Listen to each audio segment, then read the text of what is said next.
మీద ఒక చెడు ప్రచారం చేస్తుంది. ఏంటంటే వీళ్ళు డబ్బులు తీసుకున్నారు, లక్షలాది రూపాయలు పోగు చేసుకున్నారు, డబ్బులు తీసుకుంటున్నారని ఈ ప్రచారం చేస్తుంది. ఇండ్లు కూల్చేసినందుకు ఎంత దౌర్జన్యం చేశారో అని మేము మొత్తుకుంటుంటే, ఆ ఇండ్లు కూల్చిన వారికి, పేదోళ్ళ ఇండ్లు కూల్చినందుకు ఎంక్వైరీ చేసి ఇండ్లు ఇవ్వాల్సింది పోయి ఆ ప్రచారం, చెడు ప్రచారం చేస్తారు. లక్షలాది రూపాయలు మరి వీళ్ళు దండుకున్నారు. అవును, నిజమే. నిజంగా లక్షలాది రూపాయలు కాదు, కోట్ల రూపాయలు తీసుకోవడం మాత్రం వాస్తవం.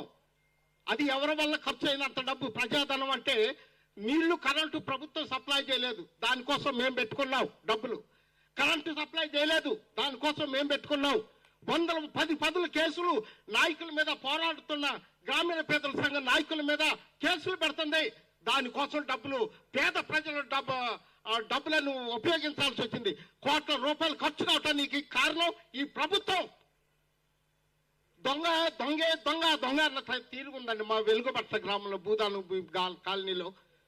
వీడు దొంగతనంగా వచ్చి మా ఇల్లు కూల్చేస్తుంటే, అరే దొంగ దొంగ అని మేము అంటుంటే వాడు తిరిగి దొంగ అనుకుంటూ పోతాడు. ఎవడండి పట్టుకునేది అనుకుంటున్నారు? ఖబర్దార్, మా ప్రాణాలు పోయినా సరే భూదాను వెలుగుమట్ల భూమిలో ఖచ్చితంగా 62 ఎకరాల 7 కోట్ల భూమిని అది సాధించే వరకు దయచేసి మిత్రులందరూ కూడా, మీడియా మిత్రులు కూడా మాకు సహకరిస్తే, టీఆర్ఎస్ పార్టీ నాయకత్వం కూడా మాకు, మా గ్రామీణ పేద సంఘం మా అందరికీ మాకు సహకరిస్తే, మా ప్రాణాలు తెగించైనా సరే ఆ భూదాన భూమి మీద మేము ప్రతి ఒక్కరూ కూడా సిద్ధపడి ఉంటామని మేము తెలియజేస్తున్నాం అండి.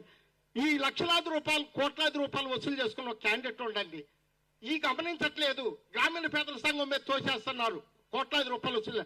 దానికి సంబంధించిన లెక్కలండి, 2 కోట్ల పైన డబ్బులు, 2,50,00,000 దాకా ఎంత ఖర్చు అయింది ఈ 10 సంవత్సరాలలో, ఈ యొక్క పోరాటంలో ఎంత ఖర్చు అయింది పోలీస్ డిపార్ట్మెంట్ కి, దానికి సంబంధించినండి చూపెట్టారండి.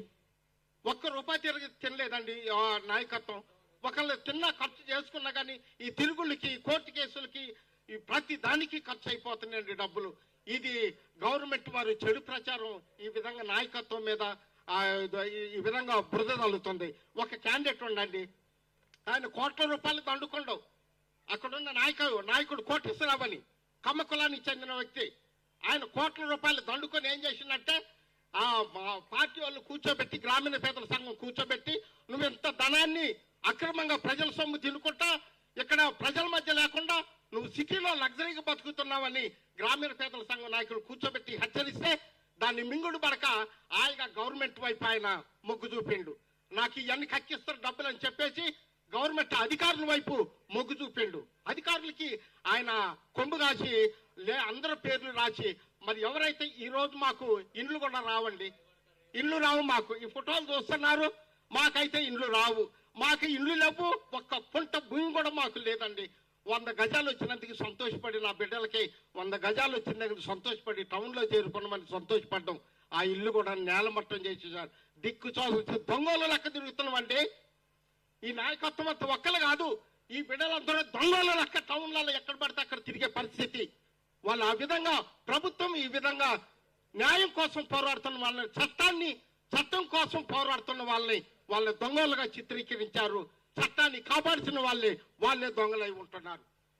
దయచేసి మీడియా వాళ్ళు ఇది దృష్టిలో పెట్టుకోవాలని, మీరు కూడా సహకరించాలని, ఈ యొక్క న్యాయం కోసం మీ వంతుగా మా యొక్క గ్రామీణ పేదల సంఘానికి పోరాడుతున్న వారికి మీరు అండగా ఉంటే, అదే టీఆర్ఎస్ పార్టీ కూడా మాకు అండగా ఉంటే మాకు బలం ఉంటుందండి. ఈ బలాన్ని తగ్గించాలని, ఈ ఉద్యమాన్ని దెబ్బతీయాలని, మీకు ఇండ్లు ఇస్తాం 150 మంది 200 మందికి మీకు ఎక్కడో ఇండ్లు ఇస్తా ఉంటున్నాడు. ఈ విధంగా సగం మందిని జనాల్ని చీల్చి ఈ ఉద్యమాన్ని దెబ్బతీయాలని చూస్తున్నారు. దయచేసి ఈ విషయాలన్నీ మీరు గమనించాలని హృదయపూర్వకంగా మీడియా మిత్రులకి మరి వందనాలు, మరి నాయకులకు కూడా వందనాలు తెలియజేస్తున్నాను.